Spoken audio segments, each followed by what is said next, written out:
Hi there, it's John from Commercial Real Estate Online. Welcome to the program. Welcome to the topic of commercial real estate. Of course, in this channel, I like to share a lot of information about commercial real estate, that is in sales, leasing and property management.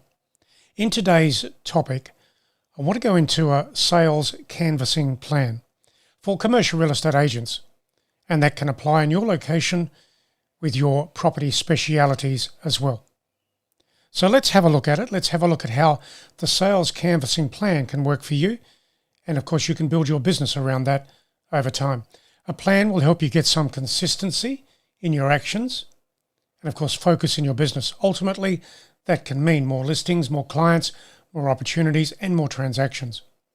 So create your sales plan.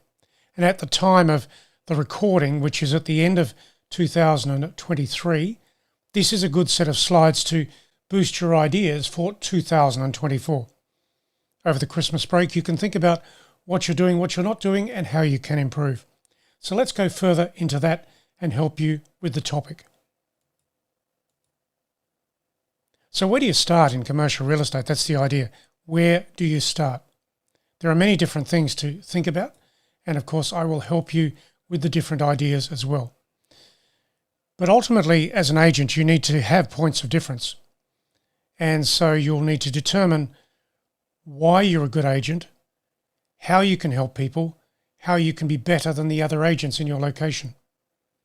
So points of difference, your personal advantages, your brokerage brand, and your listing marketing approach. What this says is that you cannot and should not be the same as every other agent out there, because everybody can put a listing online and market into the newspapers or the portals, whatever that is. So to be a top agent, you have to be better in certain ways. That's what I want you to think about. These three things. Personal advantages, your brokerage brand, maybe that's useful. Your listing marketing approach. What can you do in your marketing that is better than anything else that the other agents can do? Because that story has to drop into your presentations, your ideas, your processes. Let's go further. When you're working with a sales plan, you have to look at your territory, because your territory could be very large. And the biggest problem or fault that many agents drop into is try to cover a huge territory in a generic way, and that doesn't work. So if you've got a big territory, break it down. Break it down into precincts, then of course streets, suburbs, and important buildings. When you do that, you can actually dig down into what you want to cover each week when it comes to finding people, talking to people. Who are those people? Business owners, property owners, investors. So when you look at these two things, points of difference and your territory, you can actually start to consider how to break things down. And as part of a sales plan, that is a very good idea. Let's have a look at the next slide. I want you to think about this. These are your potential clients.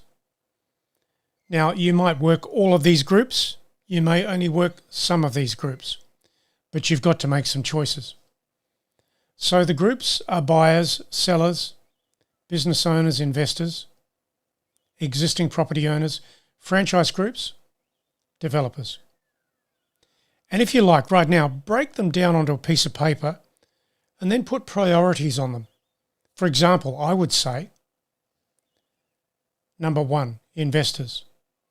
Number 2, existing property owners. Number 3, business owners. Number 4, sellers. So those 4 there are most important to me. Then, of course, you can focus on buyers. That can be in a second group. Franchise groups and developers. That's a little bit different because those groups have certain property needs at different times. So most of your listing opportunity is going to come out of the 4 groups I mentioned. That will be the sellers, the business owners, the investors, and existing property owners.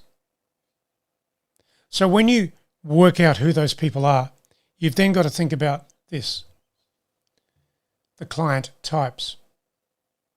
You've got to break your client types down into specialist groups within your database.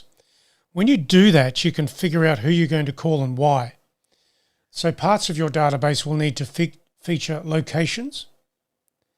And then you've got to think about the people, the VIPs. You could have 10 or 20 of those, no more than that. 10 or 20 is enough, the VIPs. Then you've got investors, business owners and developers, franchise groups and property owners. They are the client types in your database.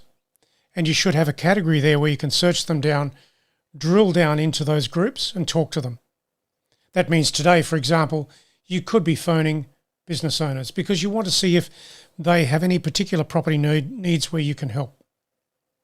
So think about it. I'm actually encouraging you to break things down. I spoke to an agent yesterday who was telling me he had a few thousand people in his database. But through the discussion, it was very evident that of the few thousand people, he hadn't really called many of them back more than once or twice. That means there's business sitting in there that hasn't been opened up. So if you're going to talk to people, and you should, you've got to talk to them every 90 days with some point of relevance. Let's go further. So what are your services as part of this sales plan? What are your services? I'm going to let you think about that because some of these things you may not want to focus on, some you will. So choose your property types. For example, I'm very big on retail from a skills perspective, and I like to work with large shopping centres. That's my A-class asset. I'll focus on office and industrial properties as required, but my A-list is right here.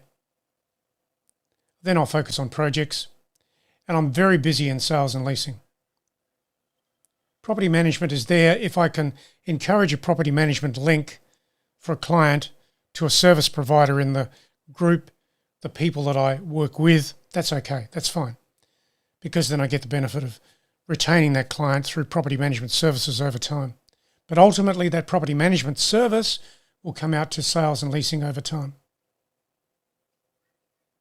So these issues here are important to choose through. What are your A-class services? I'd suggest sales and leasing A. Then your property type, choose which one. In my case, retail, that's an A-class. The other things can be B-class activity depending on what you want to work with.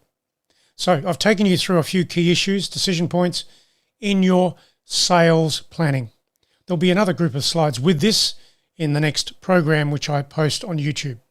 So for today, I'd like you to think about what I've shared here and what you can do here. That's the point.